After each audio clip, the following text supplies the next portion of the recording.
Katika kipindi tunakuletea wasanii. What's up my guys, I go by the name Rainams. Eti nikipita kwa macho unanipimia na kama sina pesa unguwezi nipimia hapa Shenster the Poet manze. Ngoma moto moto. If you wanna show some love, but don't fake it too. Hey, ndakumenya mawazo makuu. Nani anedera shire. Oh, rutani waku. Vichekesho. Mkisongaza. Mahojiano moto moto, stori za wasanii pamoja na talanta za wasanii. Sikiwa kasi gani kama wapatikani wakati wa shida. Na pia kwenye kipindi utabambika, utajijenga, utaelimika, utakuza talanta yako. My name is Rebecca Mutie, I'm a model and I'm Afri Kenya. I'm a student. Napenda kusikiza kipindi cha Bonga na Katoni kila Jumatatu kuanzia saa 9 mpaka saa 10. Kumbuka ni kwenye Bonga na Katoni ndani ya TAS TV kuanzia saa 9 hadi saa 10 kila siku ya Jumatatu. This is Bonga na Katoni in TAS TV. Karibuni.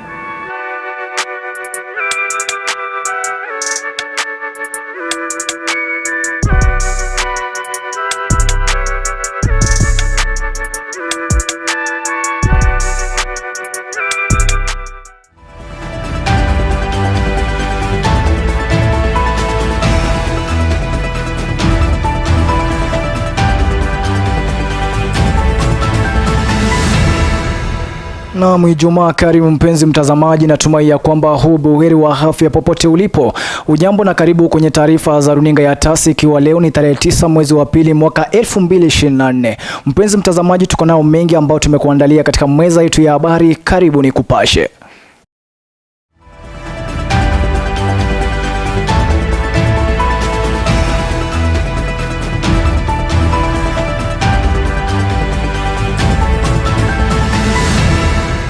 Naam, karibu mpenzi mtazamaji, ni kufahamishe kwa kina na utendeti. Tuanze na taarifa za hivi punde, mali ambapo furaha imetanda katika familia ya Jack Maribe. Hii ni baada ya Jaji Grace Nzioka kumwondolea Jack Maribe kesi kuhusu mauaji ya Monica Kimani. Kesi hii kuhusu mauaji iliwasilishwa mahakamani mnamo tarehe 19 mwezi wa 9 mwaka 2018. The evidence that the prosecution have brought before this court on the second accused person relates to the events of 20th of September 2018, and that is the shooting incident. And in that regard, having considered the provisions of Section 129 of the Penal Code of Kenya, and the second accused person having had no objection to her two statements which she gave the police. One saying that the second accused person, the first accused, was shot in the house, and then retracting that statement the following day. Only leads this court to the provisions of Section 129 of the Penal Code, which states as follows. That Section 128 creates an offense, which is an offense of giving information, false information, to a person employed in public service, and states as follows. Whoever gives to any person employed in public service any information which he knows or believes to be false, intending thereby to cause or knowing it to be likely that he will thereby cause the person employed in public service A, to do or omit to do something which the person employed in public service ought not to do or omit, if true state of facts respecting which such information is given were known to him, or 2, to use lawful power of the person employed in public service to the injury or annoyance of another, is guilty of a misdemeanor and liable to imprisonment for 3 years. The statement which the second accused person gave to the police on 28th was false. The statement was given to a person in public service. The statement intended that that person investigates that offense. That statement was retracted by the second accused person the following day by a different statement now speaking to what is said to be the truth.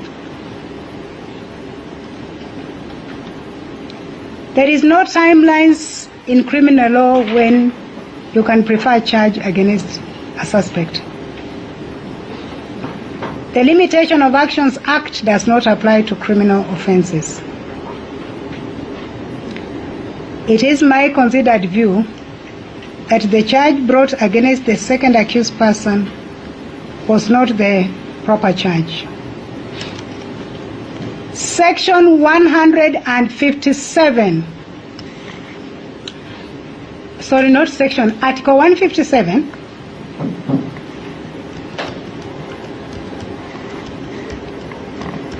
gives the power to institute and prosecute a person suspected of committing the offense to the office of the Director of Public Prosecution. And the question posed at this stage is, was there an offense committed when the second accused person gave a statement to the investigating officers at Langata Police Station, which turned out to be not true? I say no more. The office of the Director of Public Prosecution know their mandate.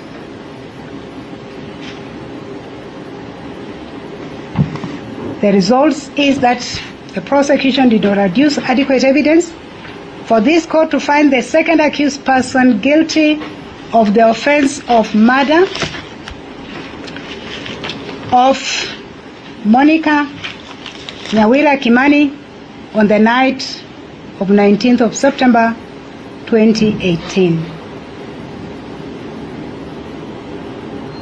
The first accused person is convicted on the charge. The second accused person is acquitted of the offense. Naam, tukisonga mbele ni kwamba Rais William Ruto amewarai raia kutoka nchi ya Japani kuwekeza zaidi humu nchini. Hata hivyo, rais amesifia nchi hiyo ya Japani kufuatia uzinduzi mpya wa teknolojia za kisasa kama vile umeme. Rais ameongea haya katika ziara yake ya siku 2 katika taifa la Japani. The biggest debate we have today in the world, the biggest conversation we have today in the world is a conversation about climate change. What floods are doing to our world, drought, and everything in between. And it was brought about by energy. Energy is what brought us to the precipice where we are today. And again, energy is going to take us out of this challenge. Fortunately, we have the largest reserves of renewable energy in our continent, in Kenya.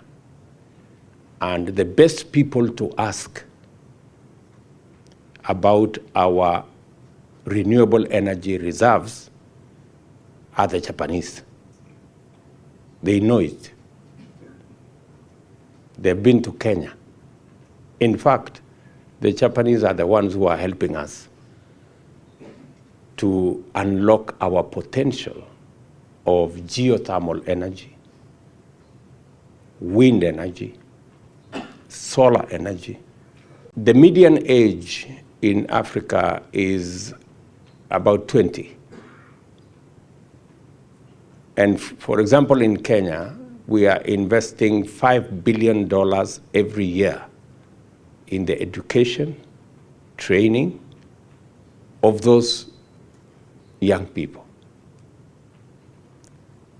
The workforce of the future is in our continent. The workforce of the future, the people who will work in your corporations, in your companies, if you're looking for talented, innovative, skilled, professional labor force, you start in Kenya. Wabunge wa mataifa ya eneo la Afrika Mashariki wamekutana kupanga mikakati ya kubuni sheria za kukabiliana na ukatili wenye msimamo mkali. Halmashauri ya maendeleo kati ya serikali ya mataifa mbalimbali IGAD imeanzisha mpango wa kuziba mianya ya kisheria kuhusu ukatili huu ukiwemo ugaidi katika mataifa ya Afrika Mashariki. Our government has taken steps. We have now in our police force, we have women who are manning police stations, and they are able to discuss and get these people who are violent against women.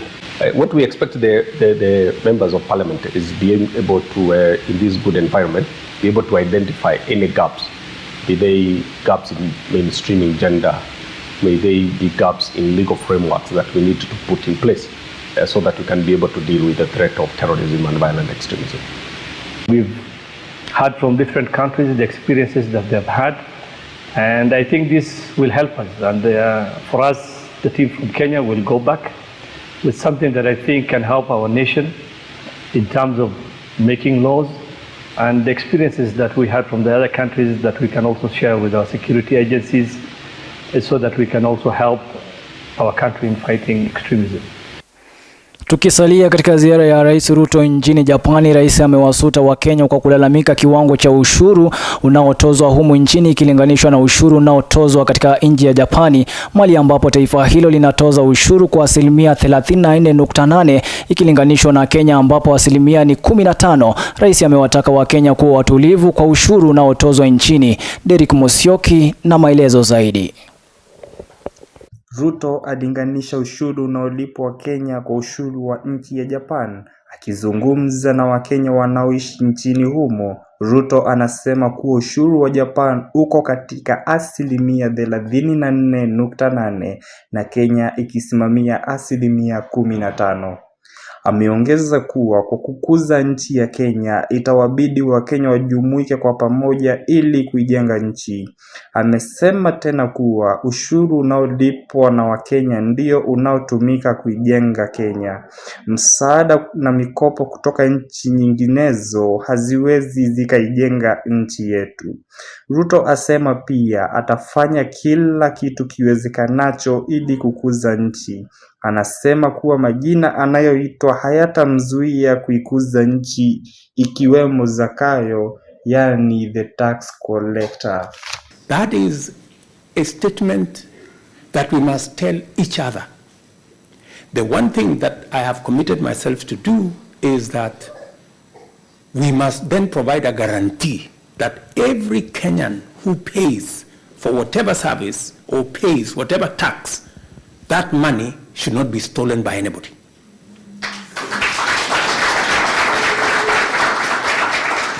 So long as we collect whatever tax we are collecting and we use it to grow our country, it is going to benefit us eventually. The one thing we must never do, and I will not do as president, is to say that there will be free lunch, that the country is going to be developed by borrowing money from other people, that the money is going to, that Kenya is going to be developed by others, and that it's going to cost us nothing to develop our country. That one I will not do, and I will not encourage you to do. And that is why I don't mind, you know. People call me names. But you see, when you are doing the right thing, your conscience is clear that you are doing the right thing. And I will do the right thing for our country, irrespective of what names people call me, including Zakayo. Musalia Mudavadi pia aliweza kuzungumza na Wakenya wanaoishi Tokyo, Japan kwa mkutano ambao uliongozwa na Rais wa Jamhuri ya Kenya Ruto. And sends out its requests for ideas. Please respond as early as possible. And we also need to acknowledge that in Japan, we've had strong relationship, and some of you, not all, but a good number of you may have come here on JICA scholarships. And we are therefore very appreciative to the government of Japan on that score. And our mission here, led by His Excellency the President, is really to consolidate that partnership. So while we are operating from Nairobi and you are in Japan, don't just look at yourselves as the diaspora. Take it that you're patriotic Kenyans and you're ambassadors. Nikiripotia TAS TV, ni mimi wenu Derrick Musyoki. Na tusalie kwenye siasa mali ambapo kiongozi wa Azimio Raila Odinga amesema kuwa kuna njama ficha ambayo inalenga kumteua aliyekuwa mwenyekiti wa IEBC Wafula Chebukati kama jaji mkuu ifikapo uchaguzi wa mwaka 2027. Odinga akiongeza kuwa huenda pia mwenye alikuwa mwenyekiti wa IEBC Isaac Hassan pia kurithi nafasi hiyo. Tupate maelezo zaidi. Akizungumza wakati ambapo alikuwa akiwahutubia wanahabari, Odinga ameeleza kuwa kuna njama ficha ambayo inalenga kumteua aliyekuwa mwenyekiti wa IEBC Wafula Chebukati kuwa jaji mkuu wa mahakama kabla ya uchaguzi ujao wa mwaka 2027. Kinara huyu akiongeza kuwa huenda pia aliyekuwa mwenyekiti wa IEBC Isaac Hassan kuteuliwa katika nafasi 7 zinazohitajika kujazwa katika mahakama kuu. Agreement. The 5 High Court judges and 2 Court of Appeal judges will be for Mr. Ruto to forward to the JSC. And he floated the names. Immediate former IEBC chairman, Mr. Wafula Chebukati, and former IEBC chairman, Ahmed Isaac Hassan, are to be appointed as Court of Appeal judges, with Chebukati later being elevated as the Chief Justice before the 2027 general elections. Raila aliyazungumza haya siku chache baada ya mahakama kuu kutangaza nafasi 7 za majaji katika mahakama hiyo. He captured the Supreme Court and now wants to target the problematic lower courts by staffing them with loyalists with the cooperation of the Chief Justice. After filling the executive with people of questionable integrity and capacity, and who will remain eternally grateful to him. The presidency cannot allocate any money to the judiciary. Madam Koome knows this, and yet has willingly proceeded to associate herself with and endorse an illegality.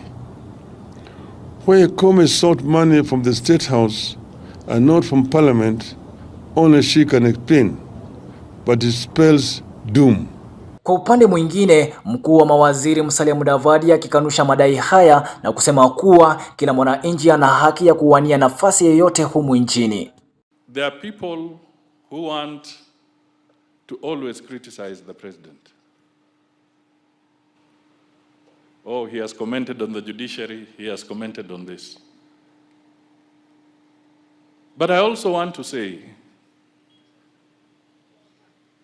before you remove the log in somebody else's eye, what about yours?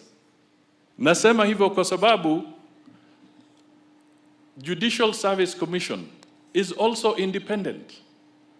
And Judicial Service Commission has the right to recruit anybody who qualifies to be a judge of this republic. Kufuatia hatua hii tulihusisha wananchi na hizi hapa hisia zao. Wenye hiko Chebukati kwanza aende home atulie. Miaka yake ya kurani serikali imeisha. Baki hivyo tu atafute mwingine. Sio vizuri kuweka yeye kuweko sababu kwa maana atakuwa anaegemea kwa upande mmoja. Sababu kwa maana ukiona wanataka kutoa Martha Koome ili yeye aku elected, wanataka mtu mwenye atakuwa akiegemea pande. Kama ni maoni yenye wako nayo, anapitisha kulingana na venye wanataka, unaona? Lakini sisi kama Wakenya tunahitaji mtu mwenye kama ni kutupigania sisi kama Wakenya. Ako equal, ako neutral kila mahali, unaona? Itakuwa kama yeye anatuhurumia na anaangalia bado mijadala ya serikali Inakuwa sisi wote tunaangaliwa kwa njia yenye inafaa. Swala la Chebukati mimi naona ni vizuri, maana amekuwa akifanya kazi yake kwa ubunifu na pia amekuwa akiwa mtu ambaye anasimama na haki ya Wakenya. So langu mimi naweza sema ni vizuri akirudi hapa ama apewe hiyo kiti, inaweza kuwa ni furaha kwa Wakenya, maana yeye ni mtu ambaye anapenda haki na ni vizuri akiwa hapo, maana kila Mkenya atakuwa uhuru na uamuzi wake. Ni mchakato ambao unaendelea kuwa kisumari moto kati ya upinzani, serikali kuu pamoja na wananchi kwa jumla. Nikiripotia runinga ya TAS kutoka Thika, Kiambu County, jina langu ni Antony Ogechi. Na tukisonga mbele ni kwamba shirika la Wema likishirikiana na Ahadi Kenya Trust limeanzisha mpango wa kuwapima wakongwe dalili za magonjwa yasiyokuambukizwa kama shinikizo la damu na kisukari katika kaunti ya Murang'a. Akizungumza katika kaunti hiyo, mwenyekiti wa shirika hilo Wema Tesia Mudavadi, ambaye pia ni mke mkuu wa mawaziri Musalia Mudavadi, alieleza umuhimu wa kupima mapema ili kuwezesha watu hao kutopata tahadhari hizo. Mashirika hayo yataendelea kutoa vifaa muhimu mashinani, kwani wazee wengi wanakumbwa na magonjwa. Going to complement the government's efforts by donating testing kits to community health promoters in Murang'a County. And apart from donating more kits, we are going to make sure that we provide transport for the community health promoters to be able to go to their homes, to the elderly homes, to support them from the comfort of their homes. Community health workers shall play a crucial role in the monitoring of this program. It is through the strength of our community bonds that we can establish networks of care and compassion and assistance. I encourage any community initiative that promotes social interaction among the elderly, as loneliness and isolation can have severe consequences on one's mental and physical health. Kufikia hapo mpenzi mtazamaji, tunakwenda mapumziko mafupi, lakini tutarejea na mengi zaidi. Usiende mbali.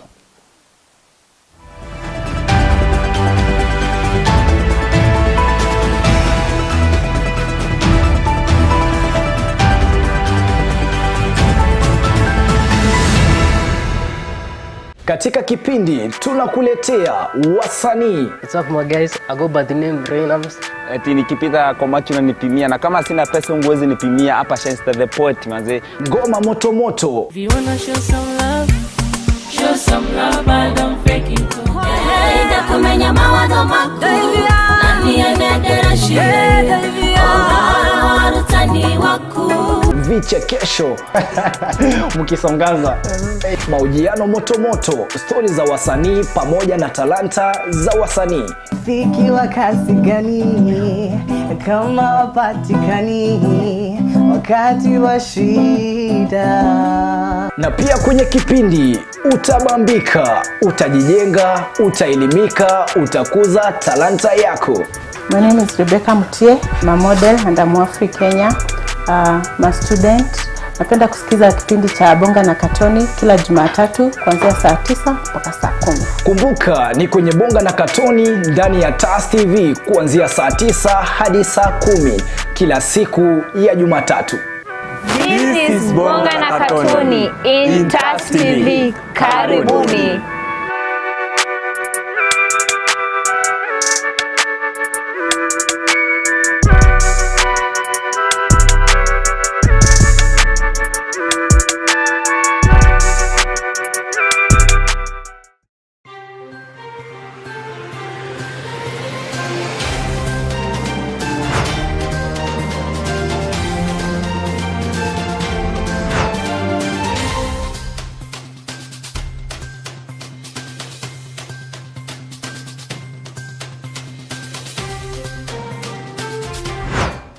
Get informed on what is happening in our political scenes and people who are making headlines in different parts of the country and the world right here at TAS TV. Join me, Lavin Nyagoa, as I bring to you weekly news highlights that are factual every Friday at 4 o'clock. See you then.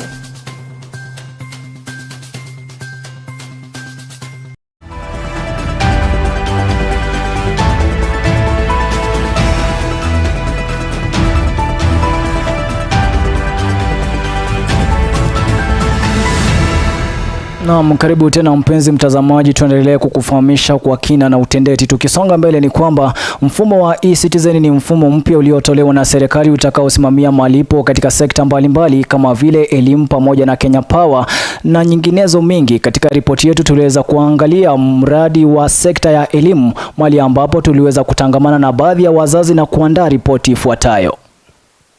So this year's registration for examination will be an extraction from the Kenya Education Management Information System.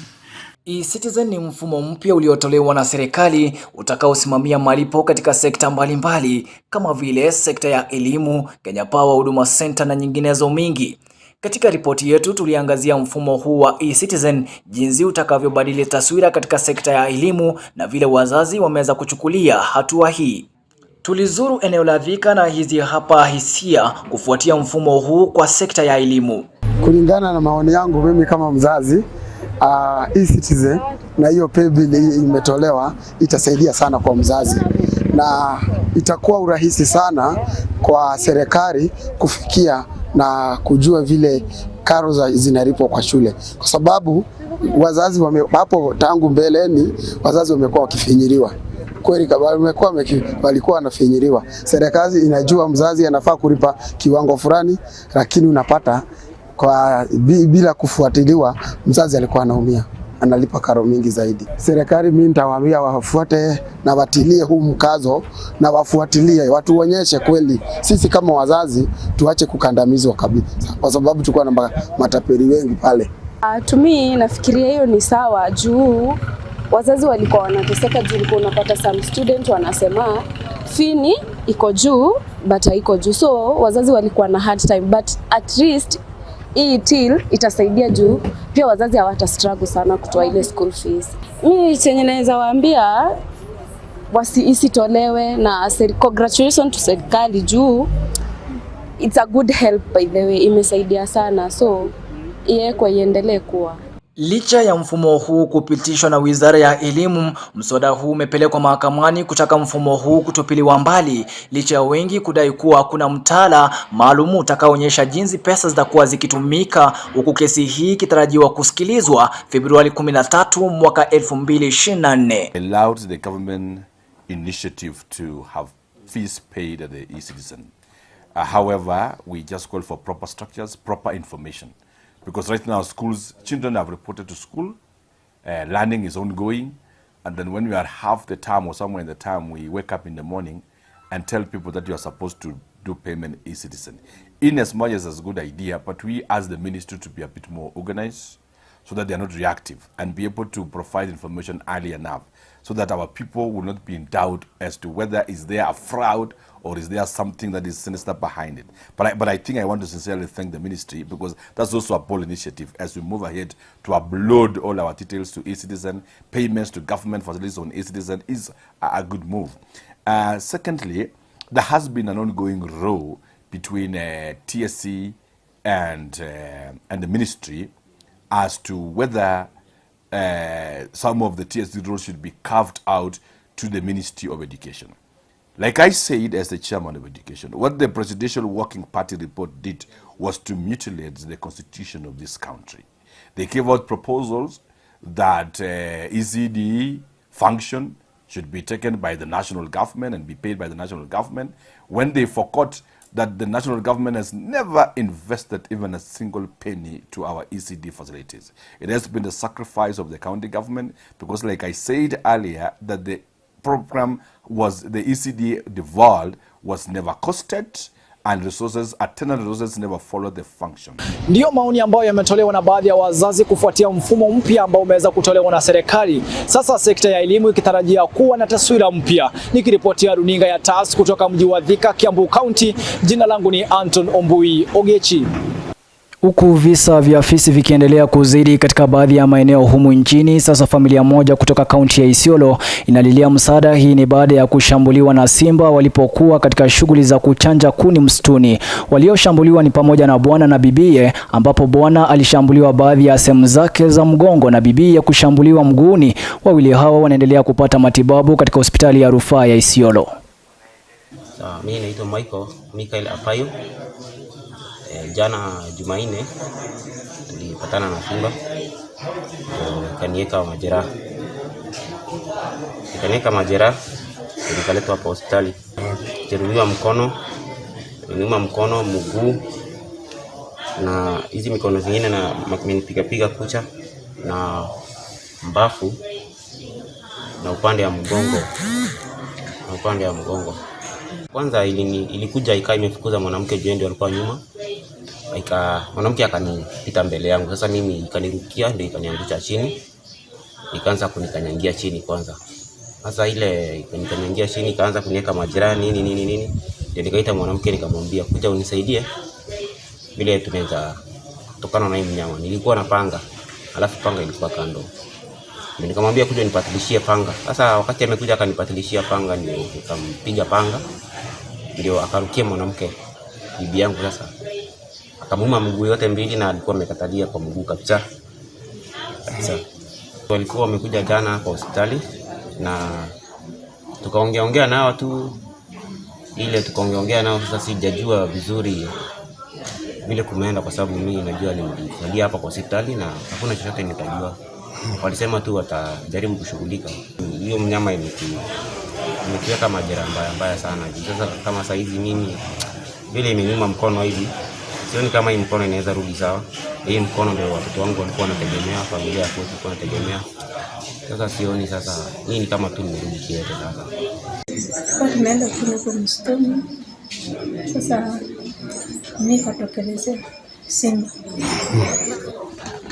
Kutokelezea ikanikia mimi mzee. Mimi nikamwambia tulikuwa na panga. Sasa nikakuja nikagonga yeye akapanga. Sasa akanirukia mimi sasa sasa akaweka akaacha namna ya kuamka. Sasa ameamka kata mguu hii mguu ya mbele na hapa macho. Sasa akaanguka chini. Tulipata habari jana. Mimi nilipata habari nikiwa kwa soko, nikaambiwa walipata ajali ya mnyama wakiwa wameenda kuni yeye na bibi yake. Saa leo nikasema wacha nikimbie pale nikawaone watoto. Saa hii watoto nikasikia wamekuja huku. Sasa nikakuja nimekuta hata mwanamke kabla hajafungwa mguu, saa hii imefungwa. Nimeona jeraha venye iko. Kijana haya ameumia, kijana ameumia, na wao ni mategemeo ya watoto yao. Huyu kijana ako na mtoto mdogo ya miezi 6. Saa hii wakiwa analala hivi, hakuna mtu atasaidia ile watoto. Ningependa serikali aingilie kati, ashughulikia hao wakiwa hapa, kwa sababu wakiwa hapa hivi saa hii ni shida tupu. Mama ndio huyo, hata hawezi, hata tukienda pale kwa mahali kwa uli ya mama utaona vyenye ameumia. Wote ndio hao sasa, nyumba moja yote ndio hao hospitalini. Ningependa tu serikali aingilie kati, awasaidie hata kwa mapato tu ya kusaidia kwanza watoto. Naitwa Helena Tukul, ni dadake mwathiriwa wa simba. So sisi kama familia tumeathirika na tunahisi kwamba hiyo jambo iliyotendeka sio nzuri, na kama ni wetu wa KWS wanafaa kuchunga hao wanyama wakae porini wasitoke, na wakitoka they make sure when they have the information kwamba ziko nje, they should take care of that because people are moving. Lazima watu wakavunje kuni, lazima watu wafanye shughuli zao ziendelee, wachunge mifugo. Sio vizuri kabisa. Tunahisi kwamba imetupa saizi mzigo yenye tulikuwa tumetarajia. We are not financially stable, so hiyo ni kitu ambayo imetupata kwa ghafla. Mkewe naibu wa rais Dorcas Gachagua amewarai vijana hasa wasichana kutoharibu muda wao kipindi hiki wako shuleni na badala yake kutia bidii masomoni. Hata hivyo amewaonya kujihadhari na vikundi potovu kama vile usagaji. Dorcas ameyaongea haya katika shule ya upili ya wasichana Tumutumu katika kaunti ya Nyeri. And as you are making the right decision and using your time properly, make sure you are in the right company and you are getting the right counsel. You girls today, this is a school I've been in 6 years. And I know if you don't change or you receive the wrong information and you start those funny things, I hear girls with girls, you must never get there. Are you hearing me? Yes. I am a mother speaking to you. And when I look at you, I see the future leaders. These are the future mothers of this country. You are the future of this country. And if you are going to represent the female kind, you must maintain righteousness, morality, and ethics. You cannot afford to go wayward. Do you hear me, my daughters? Yes. Many people will come with all manner of things and counsel and substance for you to take, but remain focused. Na tukisonga mbele ni kwamba vijana kutoka Suguta kaunti ya Samburu wanalalamikia ukosefu wa ajira licha ya kuwa baadhi yao wamefuzu kutoka vyuo mbalimbali. Hali hii inashinikiza wengi kuwa waraibu wa dawa za kulevya. Sasa wanarai serikali kuu na ile ya kaunti kuingilia kati na kuwasaidia. Na wengi sana wamekuwa university, wamekuwa walevi town sana. Ndio wanakuja wanasoma ndio wako na makaratasi na wanalala nayo kwa nyumba. Maana gani sasa kwenda shule? Sasa hatuna tofauti wenye wako kazi na wenye wamesoma na wenye hajasoma. Tuko tu sawa sisi wote. Hakuna vijana kukimbia hata ofisi kazi ya kuosha. Hatuna mtu hata kazi ya kuosha ofisi za MCA, za maofisi hata account council tufaidie. Vijana tumesoma sana, tumesoma tena zaidi. Tuko na makaratasi kwa nyumba, hakuna kazi, ndio tunatetea kazi ya vijana. Wengi wameharibikia town juu ya kukosa kazi. Wengine wanafuta bangi, wengine wanakunywa pombe, madharati juu ya kukosa kazi. Je, kama tungekuwa na kazi, watu wangekuwa wanafanya maneno kama hii. Hapa hivi kwa hii town tumekuwa walevi hatari kwa usalama kwa sababu hakuna kazi. Hapa hivi ni bangi tu ndio watu wanafuta bangi na wanakunywa tu pombe na shanga. Hakuna kitu kingine kwa sababu hakuna kazi. Sisi tungeomba serikali, watu wote wamesoma. Kama hata sasa hivi nimesoma, niko na karatasi na lala huko, hata ninashindwa kwa nifanye nini. Hata nafikirianga kama niokote hii makaratasi niende nitupe kwa sababu sina kazi. Niko tu hapa hivi. Na mimi ni mama, niko na mtoto mmoja. Hatuna kazi kama vijana na tungeomba mheshimiwa tuinue kwa at least hata kazi kama ya hasora, ya kama kufagia hata hii town tunasafagia, makazi mengine yenye inasapatikana. Tumesoma, tuko na kila kitu kwa manyumba na itusaidie, na tungeomba serikali itusaidie. Tuelekee katika eneo la Embakasi mahali ambapo kulishuhudiwa mlipuko wa gesi huku familia zikiwapoteza wapenda wao na nyingine mingi zikiachwa na majeraha mabaya, huku ilani zikitolewa na serikali kwa kampuni zinazoendeleza biashara bila idhini kuwa zitachukuliwa hatua kali za kisheria. Haya yanajiri huku viongozi wa upinzani wakitaka serikali kuwalipa familia ambazo ziliathirika. Hope Vinamei na maelezo zaidi. Kituo cha gesi kililipuka na kuweka moto mkubwa uliochoma nyumba na kuwaua takriban watu 3 na wengine 280 kujeruhiwa.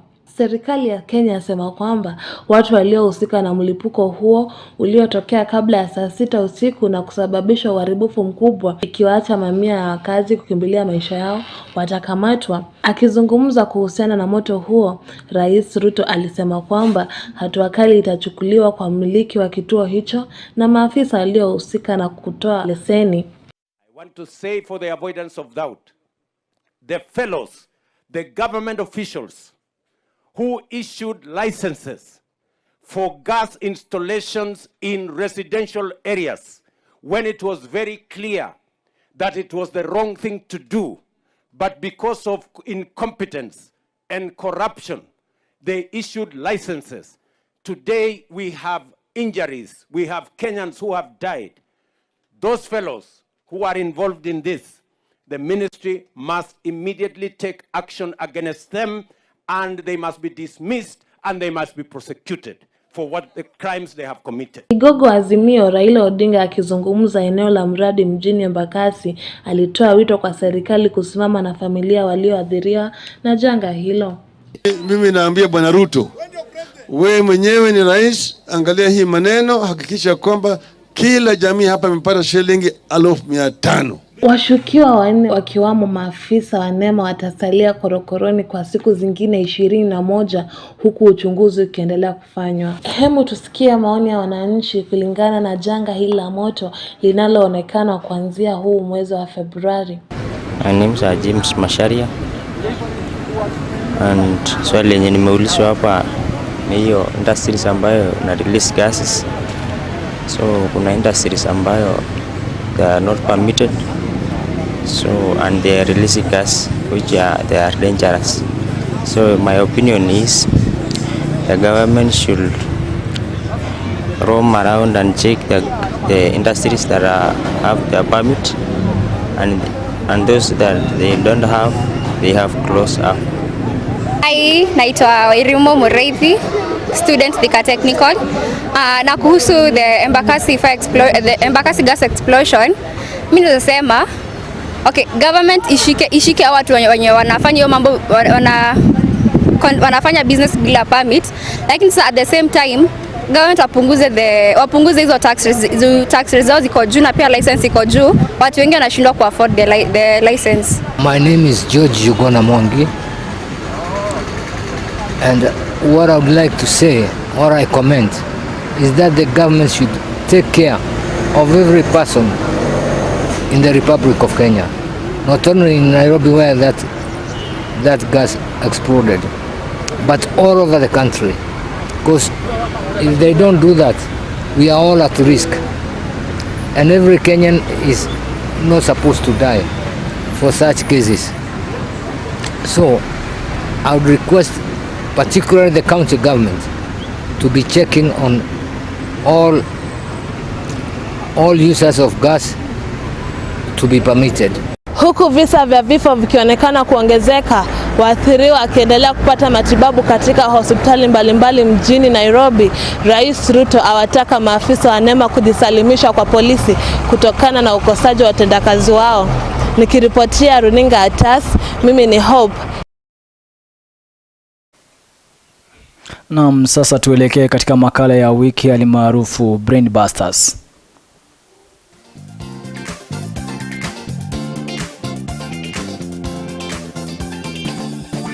Welcome to our Brain Busters. My name is Anthony Ogechii.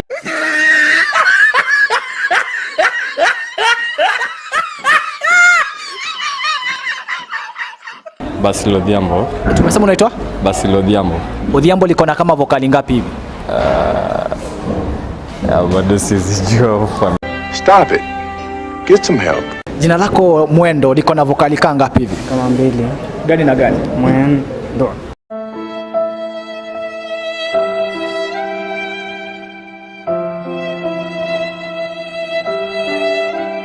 Aya, sasa kando na constitution tuko na constituency. Anza na kwa Wait a minute. Who are you? Constituency tunaweza itaje kwa Kiswahili? Hey, y'all come look at this. Katibu, yes. Maris, yeah. Liko na vokali kama ngapi? 5.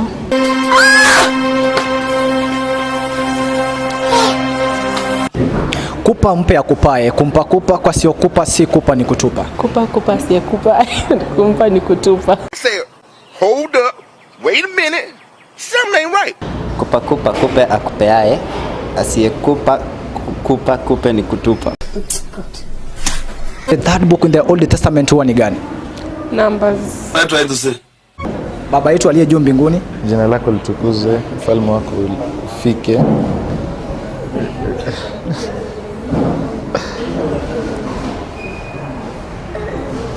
No, God, please, no! No! No! No! Kupa mpe hakupae. Kumpa kupa kwa sio kupa, si kupa ni kutupa. Nifanyaje? Rudia tena pia wewe. Kumpa nimesikia tu word moja. Mudaro mtije gbese. Eneo bunge labda kwa kizungu tunaweza sema ndio nini? Parliament. Mtoto wa ndege tunaweza kumpea jina gani? Kifaranga. When I look at you, one would think you are mature. That your brain is like that of a farm. Nataka urudie hivi nyuma yangu tukimaliza. Kupa mpe akupae. Kumpa kupa kwa sio kupa, si kupa ni kutupa. Rudia tena. Kupa mpe akupae. Kumpa kupa kwa sio kupa, si kupa ni kutupa. Kupa mpe akupae. Alafu ingine mimi nimesahau. Tebu rudia tena alafu. Kupa mpe akupae. Kumpa kupa kwa sio kupa, si kupa ni kutupa. Sasa tuiseme hivyo in portions. Unasema ya kwanza alafu narudia alafu naendelea hivyo.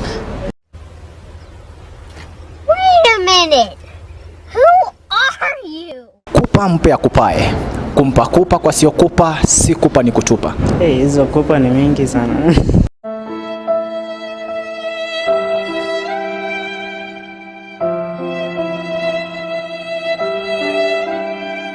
Ule mtoto wa mbuzi tunaweza kumhitaji kwa kizungu? Lamb. You are a liar.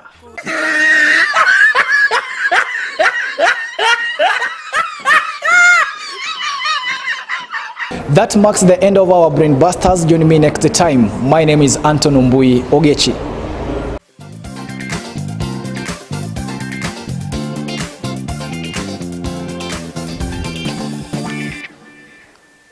Naam, yalikuwa maswali rahisi. Kupa mpe akupae, kumpa kupa kwa sio kupa, si kupa ni kutupa.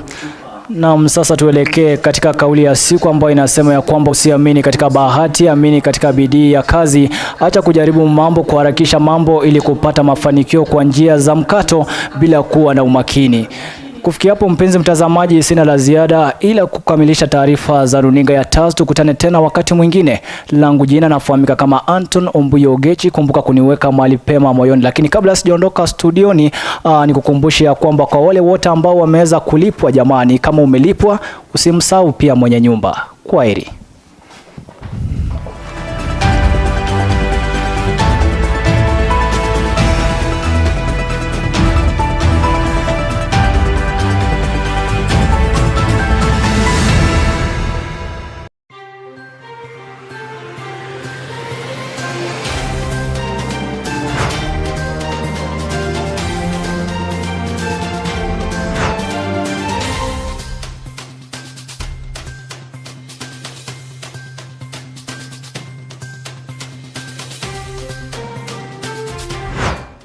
Get informed on what is happening in our political scenes and people who are making headlines in different parts of the country and the world right here at TAS TV. Join me, Lavin Nyagoa, as I bring to you weekly news highlights that are factual every Friday at 4 o'clock. See you then.